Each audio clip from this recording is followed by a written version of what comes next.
Maruti SX4 இந்த வண்டி பார்த்திங்கன்னா நம்ம கியர் பாக்ஸ் மூவ் பண்ணிட்டுங்க. Gear mark clutch plate cover assembly release bearing change பண்ண போகிறோம்.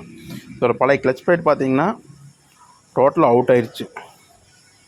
ஃபுல்லாக அந்தளவுக்கு ரிவுட் வரைக்கும் தெரிஞ்சு ரிவுட்டே அடிச்சிருச்சுங்க. அந்தளவுக்கு இந்த வண்டி ஓடிடுச்சு. இந்த மாதிரி கம்மியான நேரத்தில் அதுனா கிளச்சில் ஃபுல்லாக கால் வச்சுட்டே ஓட்டி பழகும்போது இந்த மாதிரி தான் வருங்க. இதனால் பார்த்திங்கன்னா கிளச்சை மிதிக்காமலே கியர் விழும். கியர் விழுந்தாலும் வண்டி மூவ் ஆகாதுங்க. கிளச்சை டோட்டலாக அவுட் ஆயிடுச்சு. அப்போ என்ன ஆகுன்னா கிளச்சை மிதிக்காமே கியர் விழுங்க. கிளச் பண்ண நம்ம மிதிக்கவே வேண்டியதில்லை. அப்படி கியர் ஓட்ட அந்த கியர் வேணாலும் விழுகும், ஆனால் வண்டி மூவே ஆகாது. என்னென்னா ஃப்ளை வீலுக்குமே கிளச் பிளேட்டுமே டச்சே ஆகாதுங்க. அதனால் இது பார்த்திங்கன்னா பழைய ஃப்ளை வீலு ரொம்ப ஃபேஸிங் ஃபுல்லாக கீழே போயிடுச்சுங்க. இது ஃபுல்லாக நம்ம ஃபேஸ் பண்ணணும். பழைய ஃப்ளை வீல் ஃபேஸ் பண்ணோன்னு புதுசாக clutch plate cover assemble release bearing 3 change பண்ணணுங்க. அப்போ தான் அந்த வண்டியில் கம்ப்ளைண்ட் ரெடி ஆகும். நம்ம பார்த்திங்கன்னா புது கவர் அசெம்பிள் வாங்கிக்கிறோம். அதே மாதிரி cover assemble release bearing clutch பிளேட்டுங்க 3 சேஞ்ச் பண்ணியிருப்போம். ஃப்ளை வீல் பார்த்திங்கன்னா ஃபேஸ் பண்ணிட்டோம்.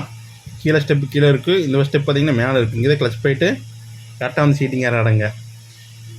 இந்த கீழே இருக்கணும், இது ஸ்டெப் மேலே இருக்கணுங்க. இது கிளச் பிளேட்டு பார்த்திங்கன்னா ஸ்டெப் மேலே அதிகமாக இருக்குது, அதுக்கு அவுட்டரில் கீழே கம்மியாக இருக்குங்க.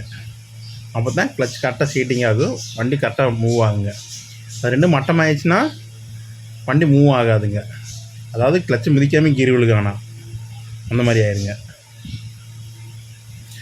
ஓகே, நம்ம வந்து கவர் அசெம்பிள் ஃபேஸ் பண்ணிட்டோம். புது கவர் அசெம்பிள் வாங்கினோம், மட்டத்துக்கு வேண்டி நம்ம ஃபேஸ் பண்ணிட்டோங்க. ரிலீஸ் ஸ்பியரிங்கு 2-in-1 கிளச் லேஸ் லிண்ட் அசெம்பிளோட வருங்க. ஓகே, ஃபிட் பண்ணிடலாங்க. கிளச்சு லேஸ் லிண்ட் ஃபிட் பண்ணியாச்சுங்க. பார்த்திங்கன்னா பேரிங்கு ரிலீஸ் பேரிங்கு இதுக்கு பின்னாடி பார்த்திங்கன்னா அப்படியே கிளச்சு ஸ்லேஸ் லைன் வரும். Clutch plate cover assemble center பண்ணியாச்சுங்க. சென்டரிங் கரெக்டாக தான் கியர் பாக்ஸ் கரெக்டாக ஏற்ற முடியும். வண்டி பார்த்திங்கன்னா ஃபுல்லாக ஃபினிஷிங் பண்ணிட்டோம் நம்ம.